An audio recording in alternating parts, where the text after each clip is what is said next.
Okay, Jim, I want to go a little bit deeper here now. How, if Prop 3 is passed, will it affect religious institutions?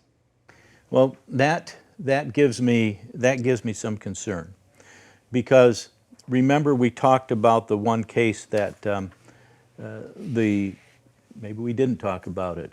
It's the case of Rauschworld versus the Department of Civil Rights, and that was a case in which a person wanted to have a same-sex wedding here in Michigan, and the person that had the facility denied it because of their religious beliefs. It also involved, there were actually two cases decided by the Supreme Court at the same time. And it was also decided, there was also a case where a transgender person wanted to have hair removal done at a particular salon, and the owner refused to do it because she felt that gender was something that came from God, and it was to be transgender violated God's laws, and therefore her sincerely held religious belief did not allow that. Now, maybe I didn't mention this case before, but this case was also decided just about 3 months ago at the end of July. Okay. And the court held that under the Elliott Larson Civil Rights Act, that because sexual orientation with regard to the same-sex wedding and with regard to transgender the situation, that those are inextricably bound up with sex. Okay? And therefore, if you didn't provide those services to an individual, you were discriminating against them based on sex. Okay?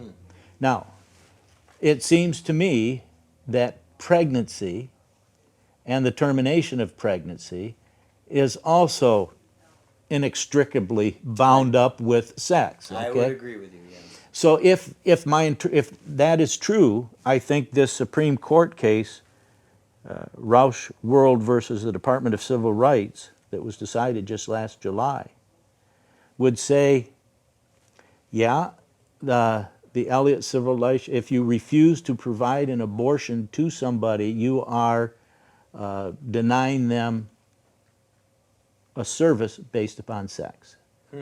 Okay. That has to do with the Elliott Civil Rights Act. Now, we also have the proposed constitutional provision that says that the state cannot discriminate in the protection or enforcement of this fundamental right, the fundamental right for abortion. So it seems like here under the Constitution that the state, a court, can't discriminate against a hospital that's run by the Catholics or a city hospital. Sure. So I think under the Constitution they would have an independent cause of action because of that one case I told you where you have now a cause of action for a violation of your constitutional right. The pregnant individual would have a individual cause of action. Exactly. Okay. And probably under the Elliott Civil Rights Act too. Now you're the Elliott Larson Civil Rights Act. Now we're faced with the question is we've got a constitutional right, we have a civil action based upon the statute that provides for civil rights, and we have an individual's constitutional right to the free exercise of religion. Which one wins? Does the United States Constitution win, your First Amendment right? Does the Michigan State Constitution and the Elliott Larson Civil Rights Act win? Exactly. That's the conflict we're faced with. Seems like a mess. Well, do you remember a case that came out of Colorado where a baker refused to bake a cake for a same cake? Yep. Well, that went up to the United States Supreme Court. And the baker won the case, but it didn't win the case on a clean record, so to speak. Let me explain what I mean. In that case, the court found that the Colorado Civil Rights Commission, which decided that this was okay, expressed an animus or was adverse to the person's religious beliefs. They weren't being neutral in making the decision. Okay. But the court does say that where you have business owners and they have certain obligations not to discriminate, the court said this, and let me quote here. Nevertheless, while those religious and philosophical objections are protected, in other words, it is a general rule that such objections do not allow business owners or other actors in the economy and in society to deny protected persons equal access to goods and services under neutral and generally applicable public accommodations law. So, if this Constitution is neutral and generally applicable, if the Elliott-Larsen Civil Rights Act is neutral and generally applicable, and frankly, I think they are, Yep.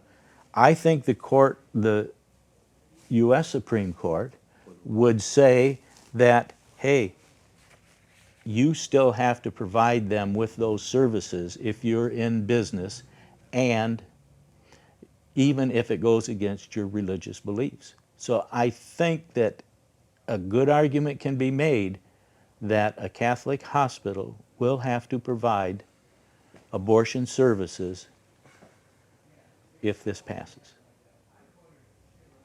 What does a organization like a Catholic hospital, what choice are they faced with at that point? I don't know.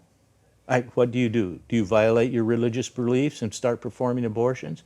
Do you maybe try and refer patients that want abortions out somewhere else, but you're going to find a stubborn patient that says, no, I want it right here, because they're trying to make a point? Or do you hire somebody else who has no religious objections to performing the abortion and hire them to come in the hospital and perform it? Or do you pack up and leave the state? I don't know what you do. You know, I guess my question is, do the people of the state of Michigan really want to find out what happens? It really appears that religious organizations are going to find themselves between a rock and a hard place. I encourage you to read the full language of this constitutional amendment supplied here on this website and know what it is you're voting for this November 8th.